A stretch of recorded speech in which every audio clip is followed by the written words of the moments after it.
É muito bom tê-los aqui. Obrigado mais uma vez por essa parceria e pela presença.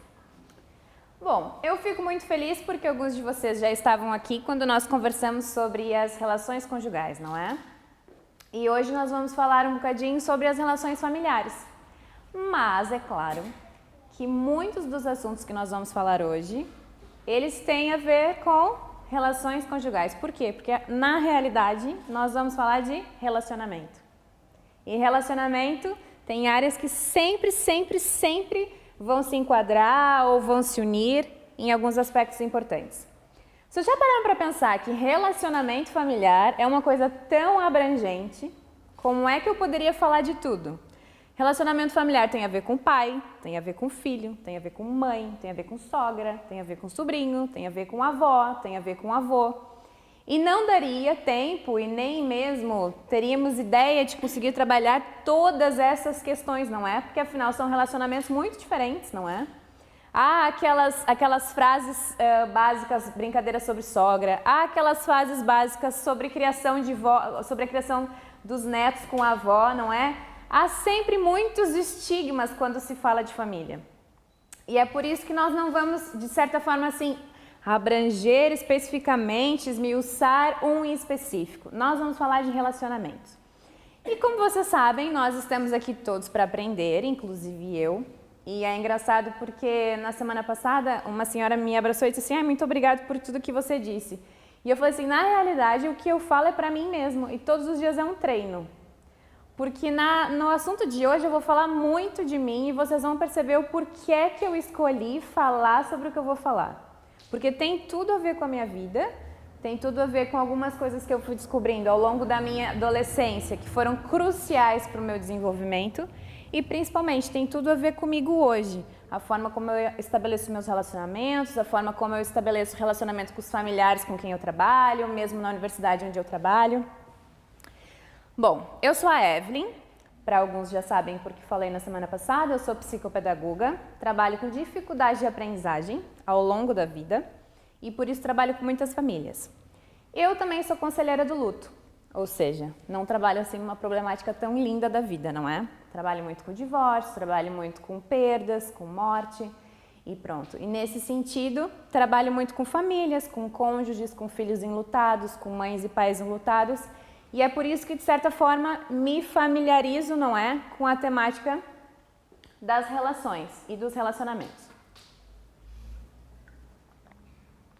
Antes de falar de família, eu queria voltar muito rapidamente, assim, uns 5 minutinhos no máximo, a relembrar algumas coisas que nós falamos na semana passada.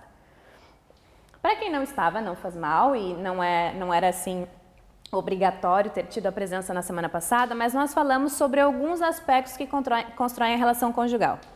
E eu havia trazido uma mochila, uma mala grande, e expliquei que ao longo da nossa vida, nós temos algumas coisas que nós colocamos na nossa mochila. É como se nós carregássemos uma bagagem, não é?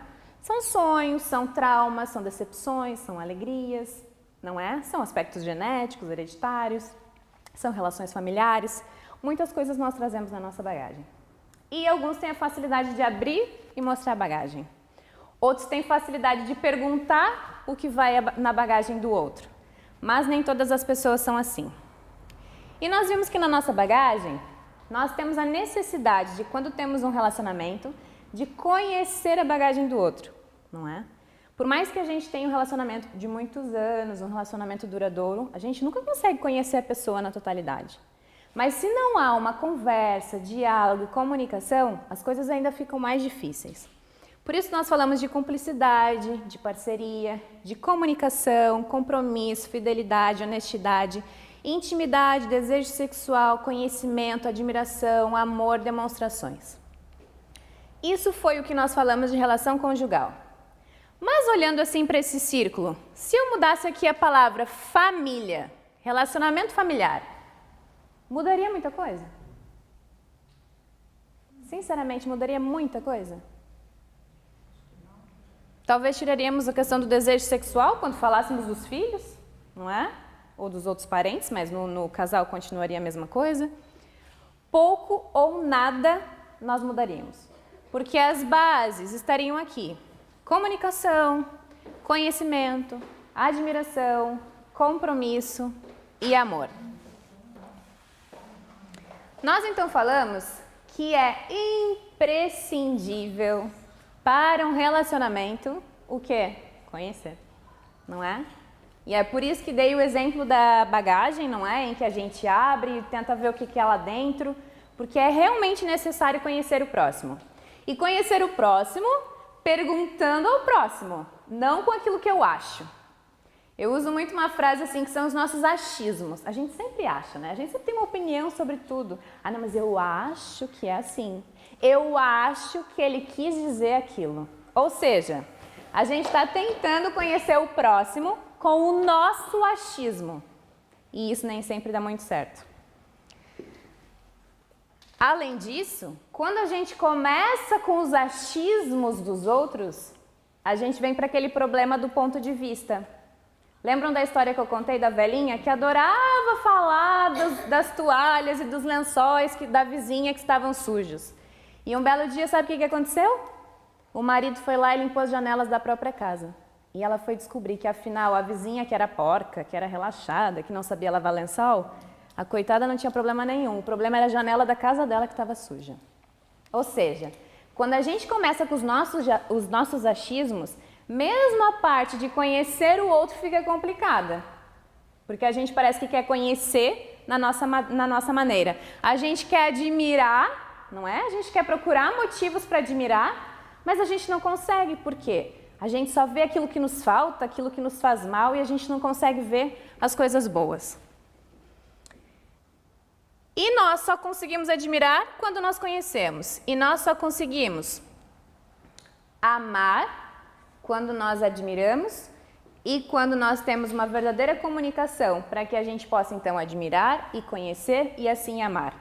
Na verdade, assim, não há uma linha tênue ou uma ordem simples, não é? Ao longo da nossa vida, a gente vai vendo essas situações, porque por mais que eu esteja muito tempo com uma pessoa, às vezes ela diz uma coisa, afinal eu gosto disso. É verdade, nunca me disse isso. E ao invés da gente ficar feliz e dizer, nossa, conheci uma coisa boa, a gente diz, não acredito que tu nunca me falou isso, mas era só o que me faltava, tanto tempo contigo, e é só hoje que eu vou saber disso, por que tu não me disse antes? E eu tô falando isso porque eu faço isso milhões de vezes, mas milhões de vezes, mesmo, não é? Às vezes a gente pega aquilo que a gente devia sugar para conhecer e para admirar e para reconhecer, e não, o que a gente faz? Leva aquilo para o mal. Depois a pessoa diz, pronto, não posso nem dizer o que eu gosto, porque senão vai vir aquela briga de novo, vai dizer que eu não contei, vai dizer que não sabia, não é? E as pessoas assim vão começando a reprimir essas situações. Por isso a questão da comunicação ela é importantíssima. Seja a comunicação verbal, não é? Quando a gente fala, quando a gente comunica, quando a gente fala tanto elogios como críticas, e também a nossa linguagem gestual, não é? Porque a forma, às vezes, como a gente fala as coisas, eu até quero passar uma certa informação, mas a minha cara está tão fechada, não é? Eu fiz uma careta tão feia que aquilo que eu quero dizer não causa o impacto que eu queria. E, claro, nós também falamos de compromisso, não é? A diferença quando a gente fala, eu acho, de relacionamento familiar e relacionamento conjugal, é que no relacionamento familiar a gente, de certa forma, não escolhe, não é? Muitas vezes eu vejo pais na minha sala, aos quatro paredes, não é? Em que dizem assim, o que é que eu fiz para merecer isso? Ou seja, eu não escolhi isso. Eu programei, não é? Muitos ainda se culpam. Eu tive uma família, eu fiz tudo direitinho. Até casei na igreja e agora me vem esse tormento, não é? A gente tem aquela sensação de que parece que a gente não comanda. E nos relacionamentos conjugais, que muitas vezes não dão certo, mas a gente tem a opção de escolher, não é? E nos familiares não temos. Nós não escolhemos os nossos filhos, nós não escolhemos a sogra, nós não escolhemos os cunhados, não é? Nós não escolhemos. E é por isso que é um compromisso. No relacionamento conjugal, o compromisso do casamento, o compromisso do morar junto, o compromisso do namorar comigo, não é? Mas há um tipo de compromisso. E na família também há um tipo de compromisso, ou seja, o elo familiar. Esse também é um dos maiores compromissos em que nós temos. E nós também falamos das marcas, não é? Cada preguinho, uma palavra dura, mais um preguinho, um palavrão, mais um preguinho, um empurrão. E assim a gente vai deixando marcas e marcas e marcas e marcas, que muitas vezes depois a gente vai ter dificuldade de deixar assim o nosso coração, o nosso papelzinho todo bonitinho novamente. E olhem só, cá estamos nos aspectos que constroem uma família. Tudo muito parecido, não é? Muito parecido. E hoje a minha caixinha do casal vai ficar aqui para depois. E eu não trouxe a mochila, porque eu disse que nem sempre é tão fácil abrir uma mochila quando o assunto é família, não é? Porque imaginem, do filho de vocês, nem sempre é fácil abrir a mochila, porque por mais que vocês estiveram junto com eles, tem certas coisas que fogem, porque não somos nós que escolhemos, simplesmente são coisas que estão intrínsecas neles. Então eu trouxe aqui a minha caixinha de coração e eu podia citar muitas outras coisas. Mas quando a gente fala de família, eu acho que são 4 coisas, principalmente se quem tiver filho pensar nos filhos, eu acho que são 4 coisas assim muito centrais. A questão biológica, ou seja, temperamento, inteligência, aspecto físico, saúde, não é? Pressões ambientais, televisão, os filmes, os jornais, as mudanças. Fatores sociais, cultura, escola, igreja. Nós temos como controlar esses fatores aqui? Muito pouco, né? Às vezes as pessoas, na minha casa não tem televisão, pronto. Mas daí vai para a escola, vai passar na rua, vai para a casa do amigo, vai para a casa da avó, não é? Ou seja, há alguns fatores que a gente consegue controlar, mas muito pouco, muitas vezes muito pouco. E claro, os relacionamentos, os avós, os irmãos, outros familiares e os amigos. Por isso que nem sempre é tão fácil num relacionamento familiar dizer assim, olha, abre a mochila que eu quero ver lá o que tem dentro. Mas sabe como é que a gente faz? Além da comunicação? O tempo que a gente dispõe para a pessoa para perceber aquilo que ela faz, não é? Porque sabem, às vezes a gente está com a pessoa, a gente tem um tempo, mas a gente, de certa forma, o nosso ouvido ou os nossos olhos parece que não estão acostumados a centrar naquela pessoa e poder perceber o que aconteceu. E hoje nós vamos falar sobre as 5 linguagens do amor. Eu acho que nada é por acaso. Na semana passada não deu tempo de falarmos sobre as 5 linguagens do amor. E eu fiquei, poxa, agora semana que vem eu vou ter que falar sobre um monte de coisa ao mesmo tempo. Será que eu vou ter tempo para falar tudo? Mas realmente acho que nada é por acaso. E que bom que a gente pode hoje começar falando das 5 linguagens do amor. E eu gosto muito da Mafalda. E como vocês já repararam, eu também gosto muito de imagens. Porque como eu trabalho com aprendizagem, eu acredito que as pessoas aprendem de formas diferentes, não é? Algumas ouvindo, outras têm mais facilidade vendo, outras têm mais facilidade sentindo. Então, não consigo fazer com que vocês sintam, a não ser que as minhas palavras toquem no coração de vocês ou na vivência de vocês. Mas acho que falar e também ter coisas para que quem é mais visual possa visualizar faz mais sentido, não acham? E eu gosto muito da Mafalda e a Mafalda diz assim, eu gosto de pessoas que dizem o que pensam. E acima de tudo, eu gosto de pessoas que fazem o que dizem. Aí é que é mais difícil, não é? E pronto. As 5 linguagens do amor falam também de promessas, não é? De promessas concretizáveis. Ou seja, nunca prometa o que não possa cumprir. Seja honesto e verdadeiro, independente da situação e da vivência no seu lar. As 5 linguagens do amor não é uma seita, nem uma super ideologia, nem uma super teoria de vida.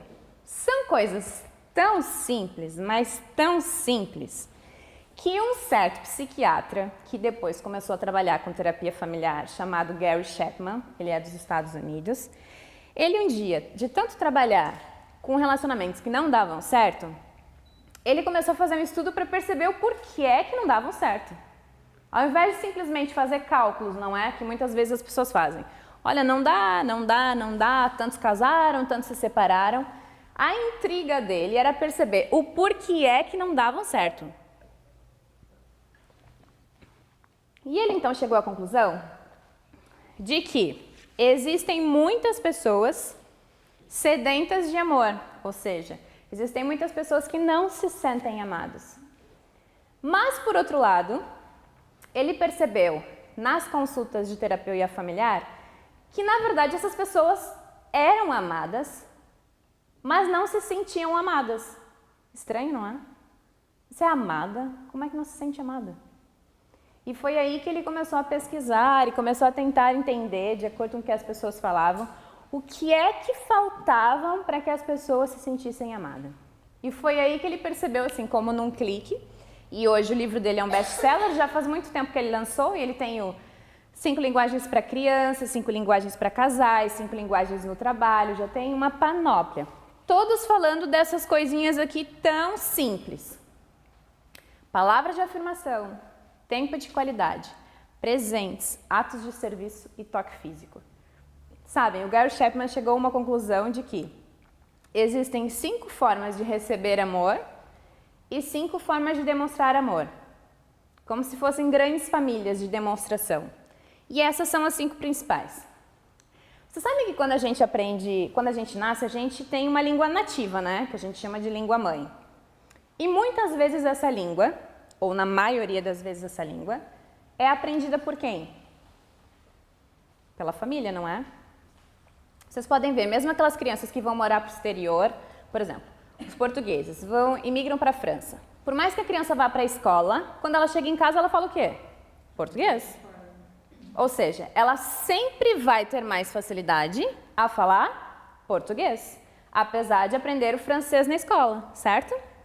Ela vai ter, com o tempo, ela vai ter facilidade para falar o francês, e pode ser que seja bilíngue e outra língua, mas ela sempre vai ter na língua nativa dela a maior chance ou a maior forma de entender e de também transmitir as mensagens.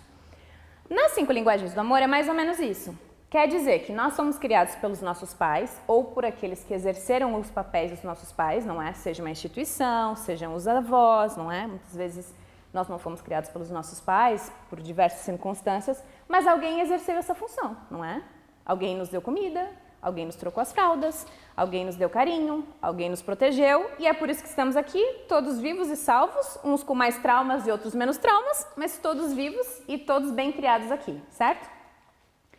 E as 5 linguagens do amor, então, elas dizem que nós recebemos algum tipo de demonstração de amor dessa nossa primeira família. E muitas vezes essa demonstração é aquela que a gente segue. Por outro lado, a que a gente segue pode ser que não seja aquela que nós gostaríamos de receber. Complicado, não é? Eu vou dar um exemplo muito simples para depois começar a falar sobre elas. Eu tenho uma família em que a maioria das pessoas que conhecem dizem que eu sou uma abençoada. Eu lembro que eu tinha amigos que diziam, ai, se eu tivesse a tua mãe, metade dos meus problemas eram resolvidos. Ai, se o teu pai fosse lá em casa conversar com meu pai, se calhar algumas coisas davam certo. Mas, como todas as pessoas, e eu na minha fase de adolescência um pouquinho mais crítico, para mim o dos outros é que eram bons, não é? Claro. Eles achavam que os meus eram maravilhosos e eu achava que o dos outros é que eram bons. Mas era uma coisa tão simples que a gente não se dá conta. Porque quando a gente é adolescente, ou mesmo quando a gente está numa fase jovem adulta em que a gente tem algumas incertezas da vida, ou está naquela fase ainda de muito tentar perceber o que quer fazer, o que gosta, o que não gosta, às vezes a gente tem uma série de pensamentos, né? Ai, mas por que eu fui parar nessa família? Ai, mas se tivesse sido tal, ia ser tão mais fácil. E eu garanto que vocês, em algum momento da vida, já pensaram sobre isso. Não acho que eu seja assim a única. E a minha chateação é que, assim, meu pai viajava muito e trabalhava muito. Então, o hábito que meu pai tinha, todas as viagens que ele fazia, e é assim até hoje, ele me trazia um presente. Podia ser um chocolatinho de 50 cêntimos, mas ele tinha o hábito de me trazer o presente. Então, quando ele chegava, ele ficava uma semana fora, um mês fora, 15 dias fora, fora. E quando chegava, era o presente. O meu irmão adorava aquilo.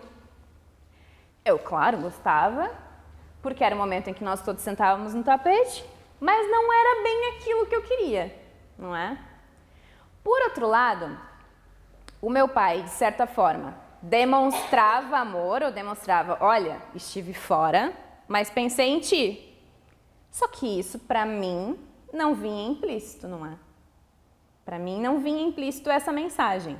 Hoje, olhando para a situação, consigo perceber, mas naquela época não percebia.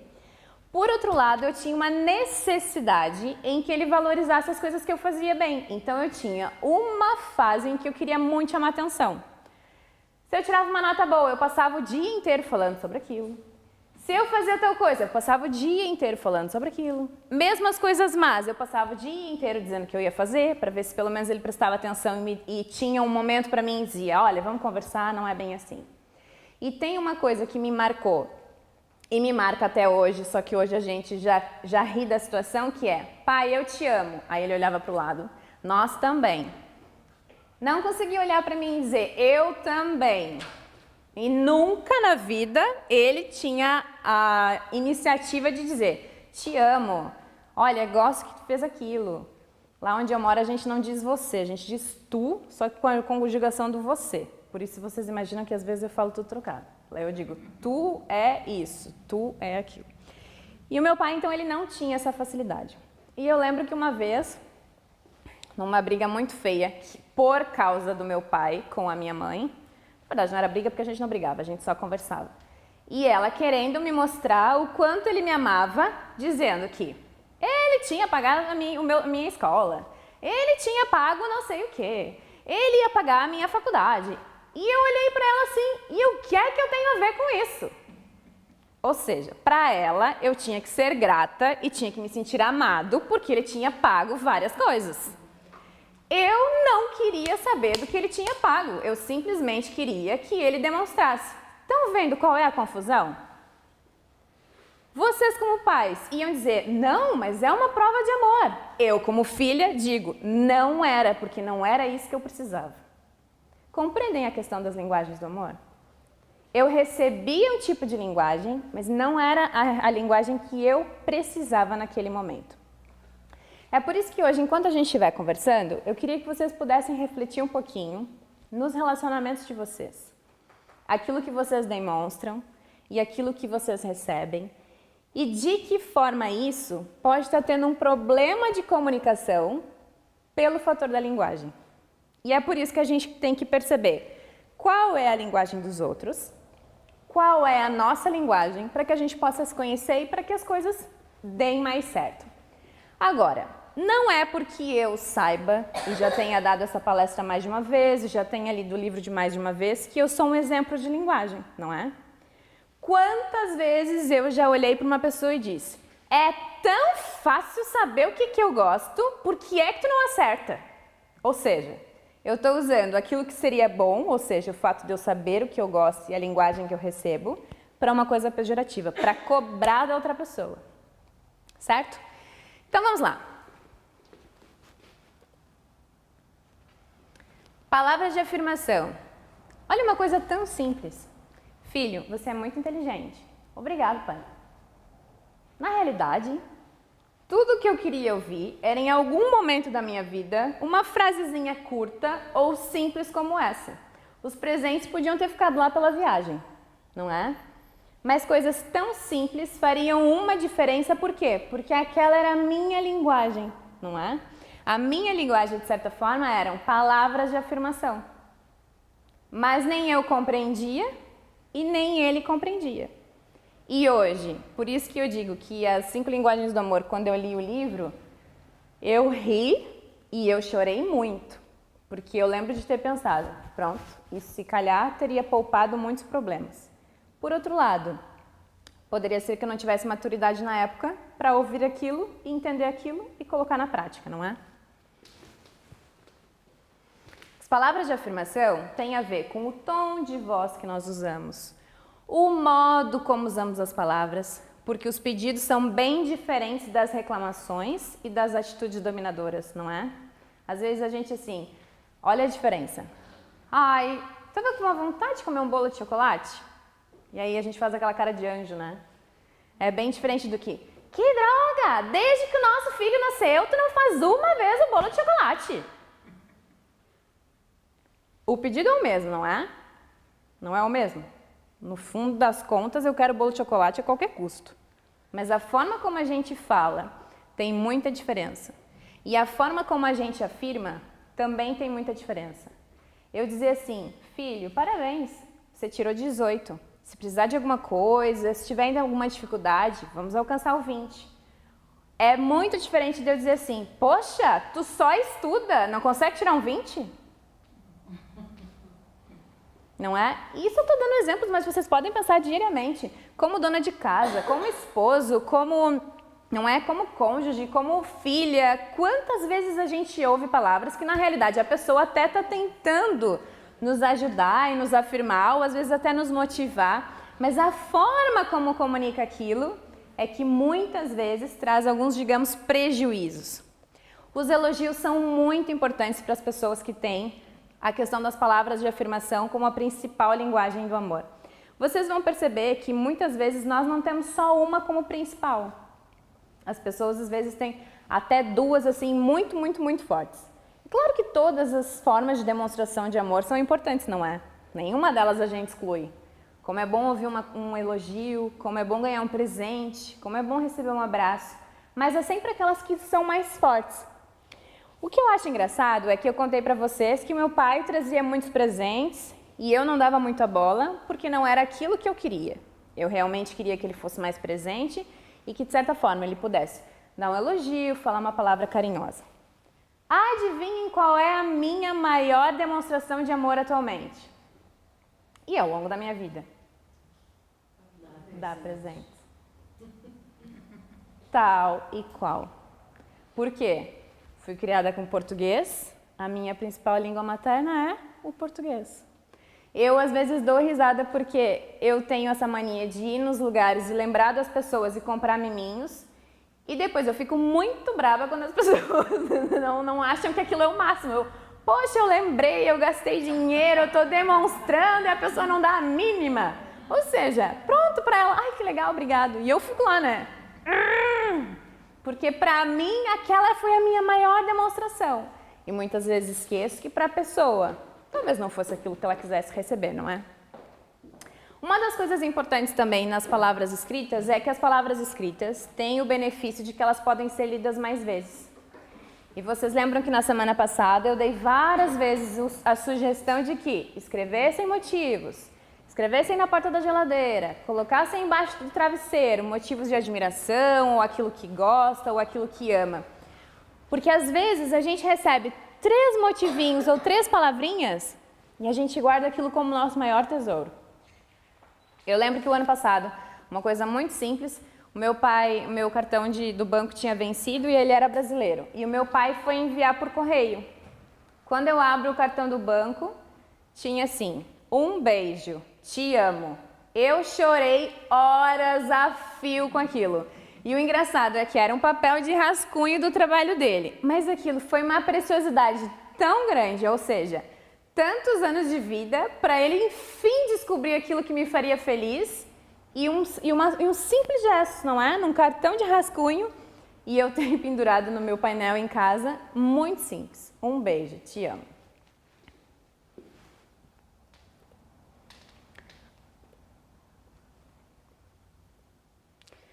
Por outro lado, tem aquelas palavrinhas básicas do nosso dia a dia, não é? És tão egoísta, não és capaz de nada, valha-me Deus, que preguiçoso. Não sejas chato, traz isso, seu Palerma.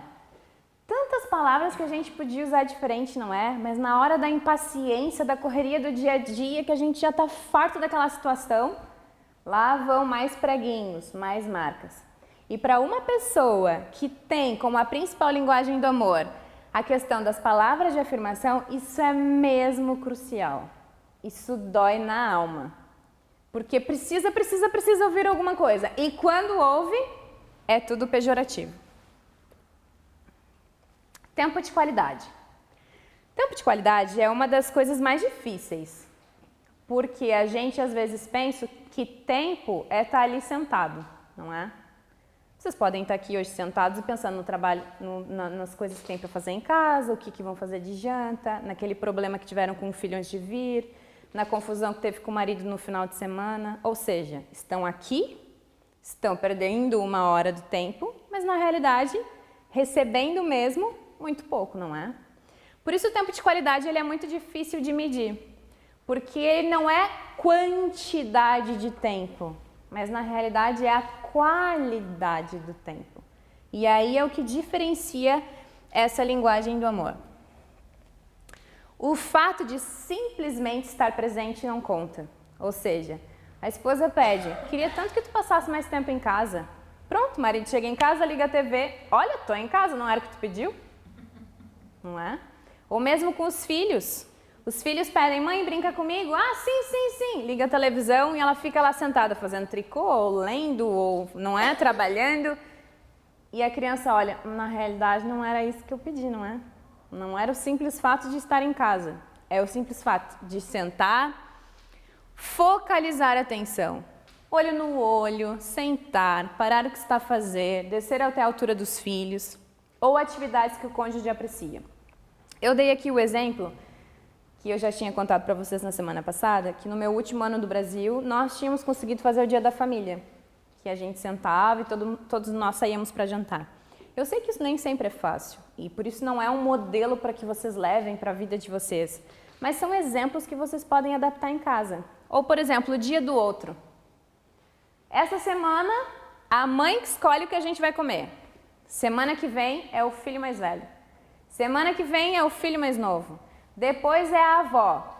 E a pessoa tem a oportunidade, não é, de gastar um tempo de qualidade, ou às vezes até uma forma de conhecer aquilo que gosta, que não gosta, que tem vontade, que não tem vontade. Às vezes são coisas muito simples. Ai, qual que é a comida preferida do teu filho? Ah, acho que é frango churrasco. Aí tu vai lá e pergunta para a criança, qual que é a tua comida preferida? Ah, é bacalhau com natas. Não é? Muitas vezes a gente nem sabe, porque no dia a dia é tanta correria, a gente vai fazendo as coisas no automático, que a gente não gasta esse tempo para conhecer, ou para ouvir, ou para perceber aquilo que as crianças ou que o cônjuge mais gostam. Para mim, essa foto é muito, muito, muito forte. Olhem só o esquema. Papá, e o que o pai diz? Filho, agora não. Papá, agora não, filho. E ele vai crescendo. Pai, filho, agora não. E aí o pai, passados muitos anos, diz, filho. E o filho lá, com cigarro na boca, com seus vícios, com seus amigos, às vezes com os maus hábitos, disse, agora não, pai.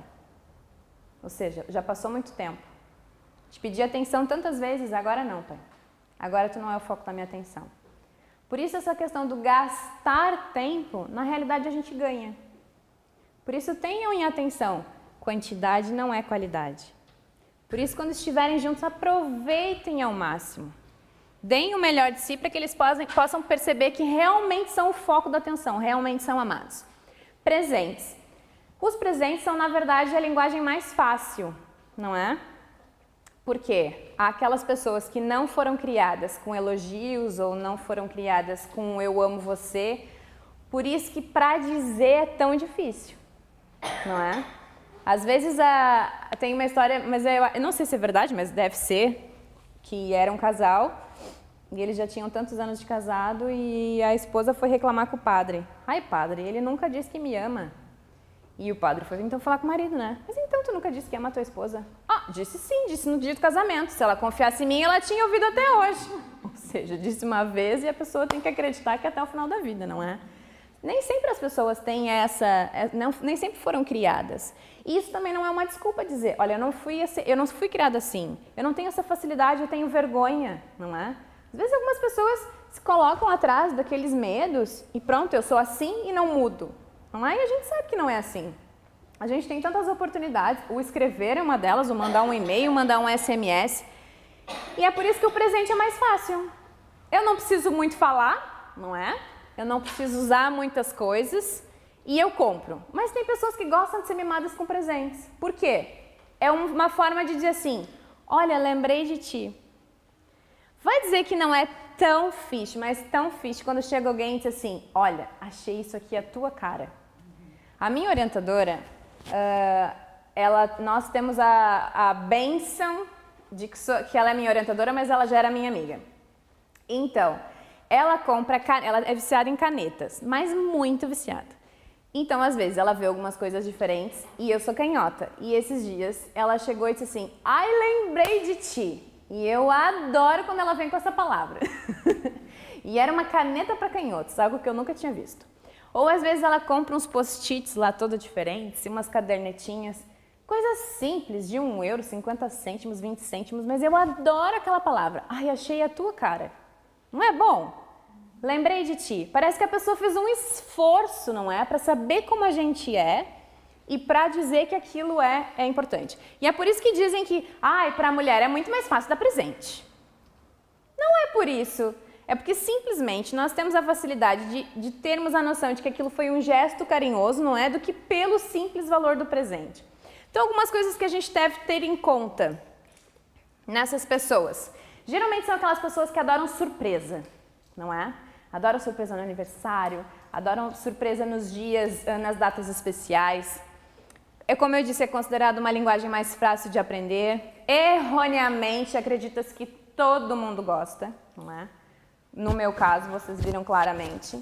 Não é que eu não gostasse de ganhar os mimos, mas aquilo não era para mim o essencial. Muito mais me valia o tal bilhetinho no papel de rascunho do que um grande presente, ou uma roupa, ou uma joia, ou um relógio, o que quer que fosse. Coisas específicas. Não espere uma data especial. Não gaste o que não puder. É mais importante ser simbólico do que caro. E é por isso que eu dei aquele exemplo de quando alguém chega e diz assim: ai, achei a tua cara. Olha, fui lá passar um final de semana, passei o dia ali em Ilhavo, mas achei que tu ia adorar isso. Traz uma queijadinha, um bolinho, não é? Não é uma delícia ser lembrado assim? Ou mesmo passa no jardim e busca uma flor, qualquer coisa, não é? Coisa simples. A gente se sente amado. Atos de serviço. Eu acho que essa parte dos atos de serviço também ela é muito difícil. Mas são aquelas coisas que as pessoas fazem em prol do outro. Há pessoas que têm essa característica muito nata, vocês já repararam? Sempre tem alguém que a gente admira, que a gente pensa: nossa, como ele faz pelos outros, como ele faz coisas em casa. Nossa, no final de semana ele tira um tempo e vai lá no lar dos idosos ajudar. Tem pessoas que têm isso intrínseco. É a forma que elas encontram de demonstrar o amor, ou às vezes até de se sentirem úteis, não é? Só que às vezes o demonstrar é fácil, porque a pessoa parece que tem vocação para aquilo. Agora, o compreender, o receber nem sempre é tão fácil. Às vezes a gente chega em casa, não é? E a esposa fez lá um monte de coisa e arrumou a cama e comprou alguma coisa nova que ele queria. Ai, para que gastar? Para que isso, não é? Ou às vezes ao contrário, o marido chega em casa, arruma o frigorífico que tinha estragado, arruma a varinha elétrica, ou às vezes diz assim: olha, vou fazer o jantar hoje, não é? E a gente já leva para o pejorativo. Ah, o que vai querer hoje? Só porque vou fazer o jantar, não é? Às vezes a gente tem dificuldade de perceber esse tipo de linguagem, mas ele é muito, muito importante. Saber o que é importante para o outro devem ser feitos com o espírito certo. E isso é muito, muito, muito sério, porque às vezes a gente faz e aí joga na cara. Ai, mas eu fiz, olha o que eu fiz semana passada para ti.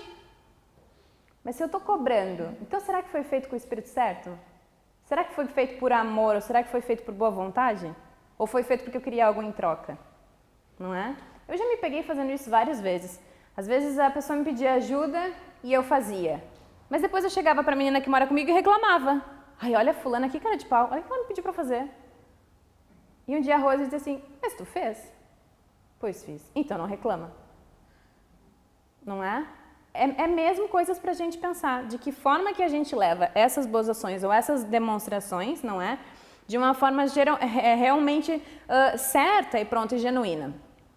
É uma linguagem por vezes considerada mais feminina. Às vezes as pessoas acham, não é? Ai, que as mulheres estão sempre fazendo um monte de coisa, então deve entrar lá nos atos de serviço, não é? E nem sempre é assim. Os pedidos direcionam o amor, mas as cobranças impedem de que ele seja libertado. Então lá mais uma vez a forma como a gente pede os atos de serviço. Olha, eu gostava tanto que tu pudesse me ajudar em tal coisa. Queria tanto que tu pudesse arrumar tal coisa. Já passou 10 semanas e tu ainda já não fez o que eu te pedi, não é? Muda tudo, muda o foco daquilo que a gente pediu e aquilo que a gente realmente queria. Eu ainda coloquei umas frases assim: se você fosse boa esposa, faria isso por mim. Se ele realmente me amasse, faria isso, não é? E às vezes a gente fica criticando, ou às vezes a gente fica até se afundando nos nossos pensamentos negativos, porque a gente não consegue compreender o outro. E eu gosto muito, muito, muito dessa figura. Agora uma figura mais positiva, não é? Porque aquela do menininho foi meio triste. Quando crescer, você vai aprender a valorizar a vida. Olha que bonito. Um ato de serviço, um tempo compreendido, às vezes até uma palavra de afirmação, e passa o tempo e o filhinho lá, acredito que com a sua própria filha, e ele olha e diz: pai, obrigado. Obrigado pelo ato de serviço, obrigado pelo tempo despendido, obrigado pelo ensinamento, não é? E o último é o toque físico. Sabe, o toque físico, muitas pessoas eles confundem com a questão da relação sexual. Não tem nada a ver com isso. O toque físico é, a gente passa e passa a mão, não é? Ou às vezes a gente gosta de dar um abraço. Ou às vezes a gente gosta de fazer cafuné, não é? Quem é que não gosta de estar sentado? Eu conheço muitas pessoas que detestam que toquem no cabelo ou que encostem na pessoa, não é? Mas quem é que não gosta de uma demonstração dessas também de toque físico? Só que tem pessoas que têm mesmo necessidade. Gostam e fazem questão de andar abraçados. Gostam e fazem questão de andar de mãos dadas. E às vezes as pessoas têm dificuldade de perceber isso. Às vezes os filhos querem andar com a gente e a gente dá uma empurradinha porque está cheio de sacola, não é? E depois os outros dizem, quem vê, olha que esse tempo vai passar e você vai sentir falta, não é? O sentar no colo, o abraçar, o passar e fazer um carinho. O meu pai tem uma mania que eu detesto, mas a minha mãe adora. Ele passa e faz assim, ó, o dedo bem duro e faz na cabeça. Ai, mas eu tenho um horror aquilo, mas a minha mãe adora. E eu... Porque ele parece uma pulguinha, assim, ele passa na cabeça. E é um hábito dele, e é uma forma de chamar atenção. Às vezes a gente estava estudando, ou estava vendo televisão, e ele passava e ia lá com aquele dedo dele. E era, de certa forma, uma forma de demonstrar amor, não é? Uma forma de chamar atenção. Então, necessidade de afeto, mãos dadas, carinho, cafuné, beijos, massagens. O que vocês acham? Isso é tudo muito difícil? Toques afetuosos serão lembrados muito tempo após as dificuldades terem passado. Porém, a ausência de seu toque talvez jamais seja esquecido. Isso entra para todos os tipos de relacionamento, quer sejam de cônjuge ou também quer seja no relacionamento com os filhos ou com os netos ou com os sobrinhos, não é? Às vezes a gente tem uma dificuldade, parece que é travado, ou parece que é chato, ou parece que vai ficar com vergonha, mas esses toques também, eles fazem diferença. É claro que a gente também tem que perceber, e é por isso que eu digo que a gente tem que aprender a conhecer. Nem todas as pessoas gostam. Nem todas as pessoas gostam de presente, nem todas as pessoas gostam de ser tocadas, nem todas as pessoas gostam de ouvir elogios em público. E é por isso que a gente tem que aprender, comunicar. Em qualquer tipo de relacionamento, a gente tem que perder tempo para ganhar. O perder tempo é perder tempo para conhecer, para ouvir, para olhar, para depois a gente poder ganhar vínculo, ganhar conhecimento, para que a gente possa admirar e para que a gente possa levar essa boa relação para frente. Conhecer, entender e, acima de tudo, respeitar as diferenças. Lembrar que somos diferentes e trazemos bagagens diferentes e que essa diferença, de certa forma, nos completa. Mas então, muito rapidamente, o que é a família? E eu fiz a pergunta pelo Facebook e algumas pessoas responderam. Então, o Cauã, de 6 anos do Brasil, disse assim: é o papai, a mamãe, o Pedrinho e a vovó. Isso é família para ele. O Marcelo, de 41 anos do Brasil, disse: família é a primeira referência de um ser, racional ou não. Ela contribui para sua formação e caráter, além de estabelecer padrões para que este ser amplie sua família. É o berço, a proteção e a referência. Diferente, não é? Da primeira. Muito tempo de vida, muitas experiências, talvez muitos conflitos, para poder depois chegar a este conceito. A Isa, de 24 anos, da Turquia. Aprendemos as primeiras coisas com a nossa família. Eu acho que família é a coisa mais importante da Terra. Vocês sabem que existem diferentes tipos de família. Se vocês olharem, eu vejo aqui, não conheço as famílias de vocês, mas acredito que são famílias muito diferentes, não é? Às vezes há famílias conflituosas, às vezes a família em que é só a mãe, às vezes a família em que é só o pai, às vezes a família porque alguém morreu ou porque se divorciaram, às vezes há famílias extensas, às vezes há famílias que são instituições, não é? Quando não há um membro de sangue. Há muitos tipos de família, mas uma das coisas que a gente tem que perceber é que nós não medimos se uma família é estruturada ou não por ela ser composta de pai e mãe, mas sim se cada um exerce a sua função. Nós temos um ideal de família, não é? Acredito que todos nós almejamos um ideal de família. A gente tem aquele estereótipo da família perfeita, ou daquela que foi mesmo criada e foi mesmo instituída. Mas, no decorrer da nossa vida, há coisas que nós não escolhemos, não é? E não é por isso que o nosso bem-estar e a nossa forma de amar e a nossa forma de estar com os outros vá mudar muito. Não é aparecer um conflito ou uma situação conflituosa que vai destruir a minha vida, mas a forma como eu lido com aquilo. E é por isso que aqui diz, e é bem certo, é a forma, ou é de certa forma, como cada família exerce a sua função, como cada membro exerce a sua função. Eu tinha trazido umas frases de novo à minha caixinha, mas se calhar não vai dar tempo de nós lermos. Se sobrar tempo no final, nós lemos. Então, as funções da família. Muito rapidamente. Isso é uma coisa muito, muito simples, é simples e ao mesmo tempo é muito forte. Porque viver em família é um ensaio para viver em sociedade. Vocês já pararam para pensar nisso? Pensem um pouquinho na vida de vocês quando vocês eram mais novos. O quanto vocês aprenderam com o pai, o quanto vocês aprenderam com a mãe, o quanto vocês aprenderam com os irmãos, ou mesmo com os primos e com os avós. Nós aprendemos valores ou não? Nós aprendemos a trabalhar ou não? Nós aprendemos a respeitar ou não? E não foi diretamente na escola. Foram com os nossos primeiros relacionamentos, não é? Com as nossas primeiras vivências. E as nossas primeiras vivências foram em casa, com a nossa família. Por isso a família é considerada uma instituição responsável por promover a educação dos filhos e influenciar o comportamento dos mesmos. Mais uma vez, nós vemos que a criança reflete o que vive. E eu volto a pedir para que vocês façam a reflexão daquilo que vocês lembram da infância. Às vezes, muitas coisas que não foram boas e a gente pensa assim, quando eu crescer vai ser muito diferente. Quando eu tiver os meus filhos, eu vou ser totalmente diferente, porque eu não tive bons exemplos ou boas influências. Por outro lado, naqueles lares, mesmo que simples, em que perdurava o amor, a parceria, a cumplicidade, em que estávamos passando trabalho, mas todos estávamos juntos e sabíamos resolver. A gente pensa, quero esses valores para o resto da vida. E é por isso que a criança, ou o adolescente, ou o jovem adulto, é como se fosse uma esponja. Ele suga tudo aquilo que ele está vivenciando. O que ele ouve, o que ele sente, o que ele vê, não é? E mesmo o que ele come, não é? A gente aqui no New Start fala muito sobre a questão da alimentação saudável. Todas essas questões influenciam a forma como a gente vive. Por isso que dizem que os pais são o primeiro par de óculos que cada criança coloca ao nascer. Até mesmo pelas respostas que nós demos, não é? Aquela fase maravilhosa dos 3 anos em que, por quê? Por quê? Por quê? Não é? Se a gente tem paciência e tenta responder, ou diz, olha, não sei, mas vou procurar saber.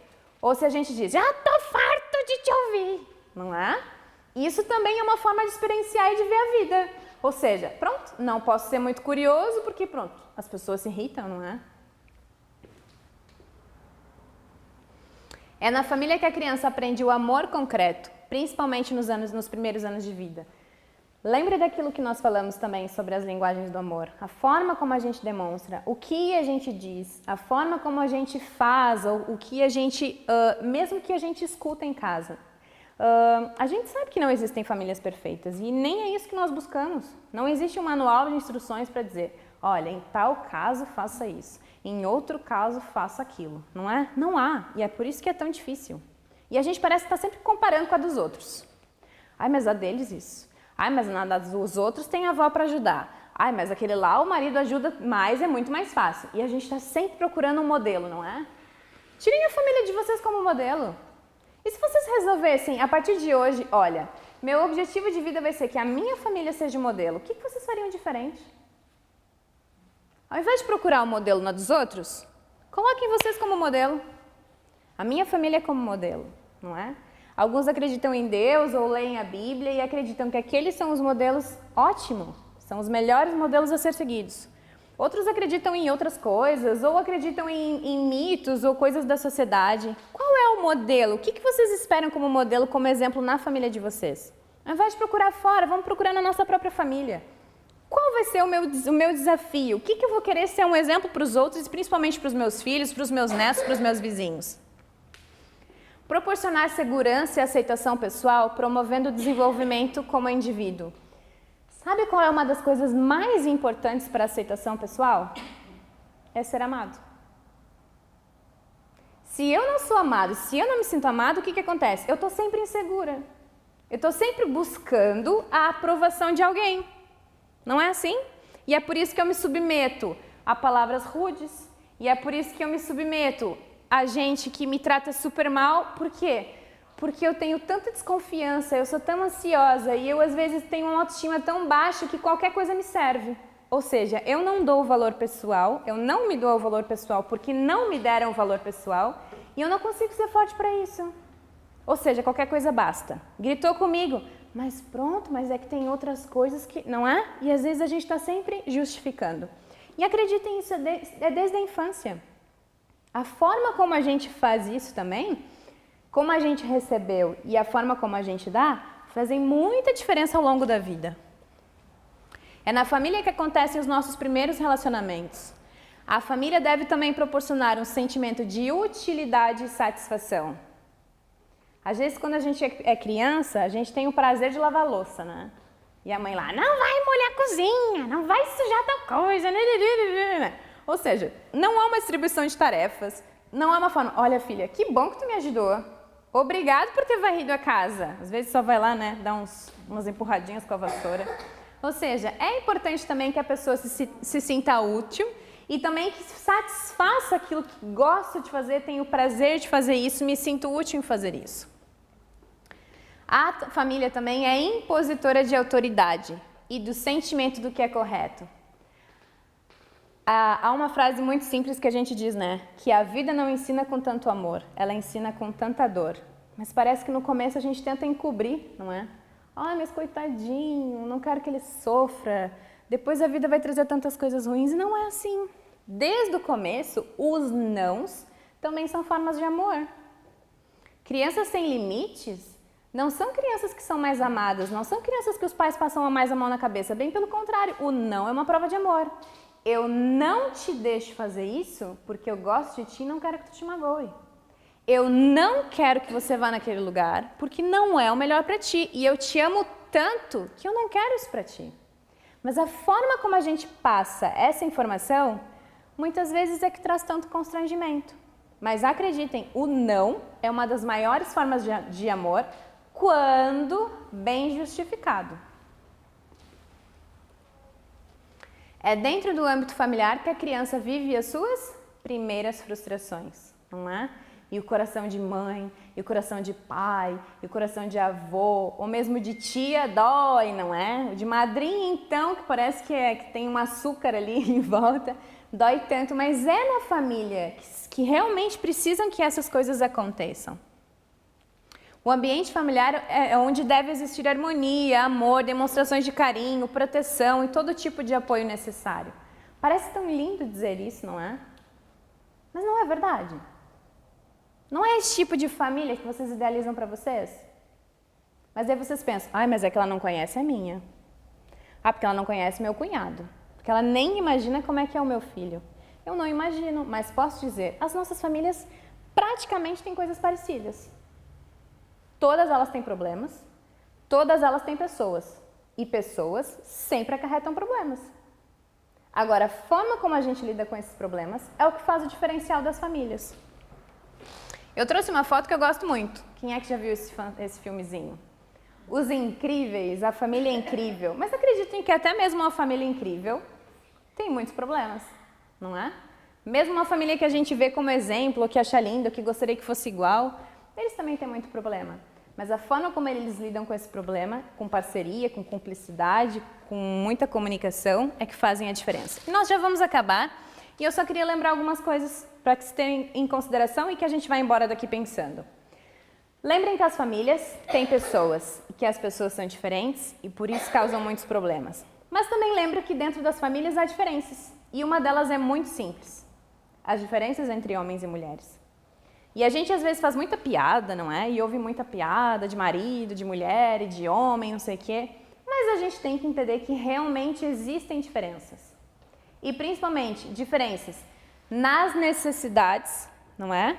E a diferença da expressividade dessas necessidades.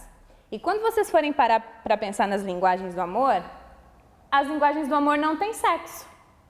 Não é metade para as mulheres e metade para os homens. Todas elas são para todos.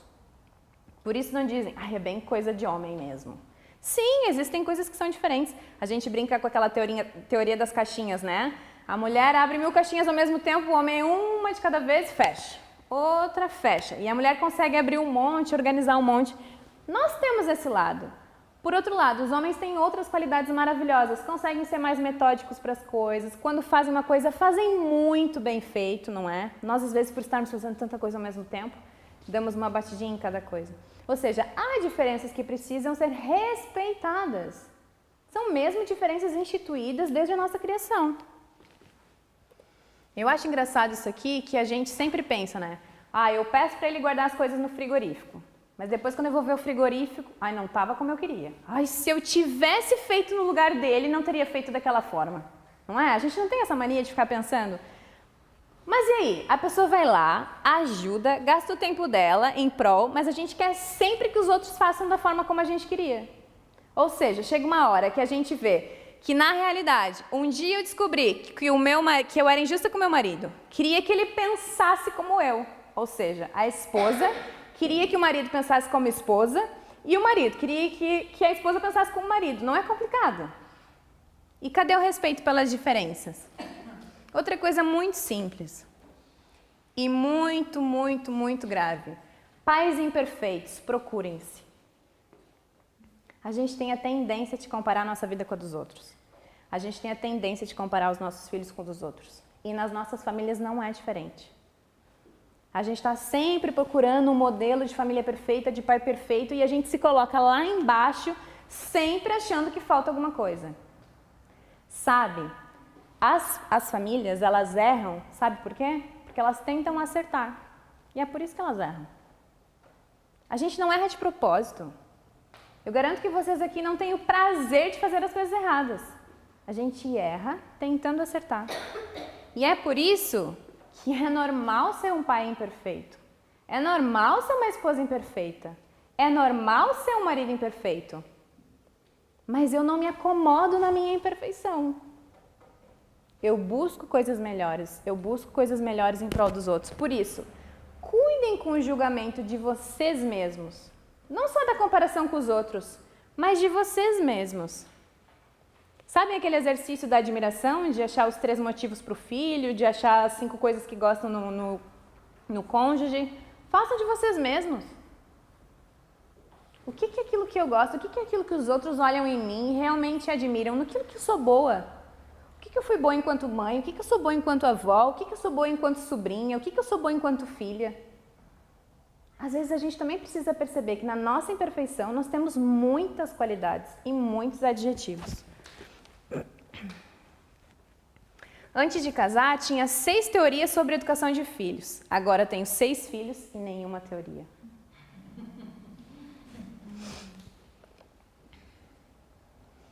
E é por isso que eu digo que o respeito próprio é a melhor herança.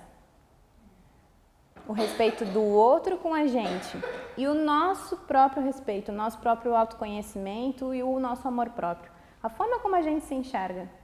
Se eu não consigo me valorizar, como é que eu vou querer que os outros me valorizem?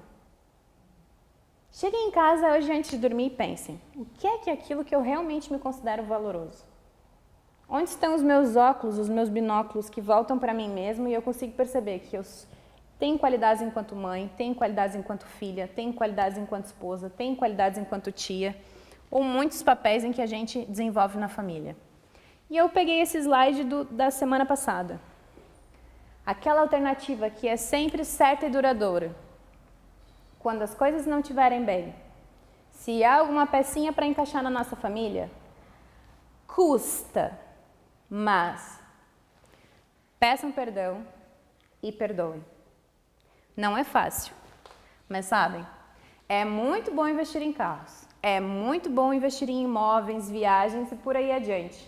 Não é concretizar sonhos e objetivos e projetos, mas o melhor investimento ainda é a nossa família, pois ele é o bem mais precioso e que perdura. Que vocês possam levar isso no coração e que esses ensinamentos de hoje, coisinhas simples, não trouxe aqui nada de muita novidade.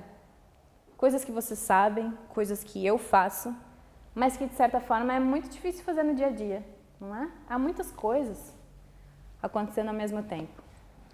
Mas que vocês possam refletir, principalmente, na valorização de vocês enquanto um membro importante da família e a forma como vão lidar com as dificuldades e também com as coisas boas da família de vocês. Mais uma vez agradeço a atenção, agradeço porque estiveram aqui. Fiquem sempre atentos às novidades, tanto por e-mail ou aqueles que quiserem vir até o New Start para saber quais são os próximos projetos de culinária saudável ou mesmo as palestras. Vocês são sempre bem-vindos aqui, porque essa casa ela é realmente feita para vocês e ela é feita para mim. E obrigado por esse bocadinho, por podermos conversar e por podermos refletir um pouquinho sobre esses assuntos tão importantes. Uma boa noite para todos e uma boa semana, já que hoje já é segunda-feira.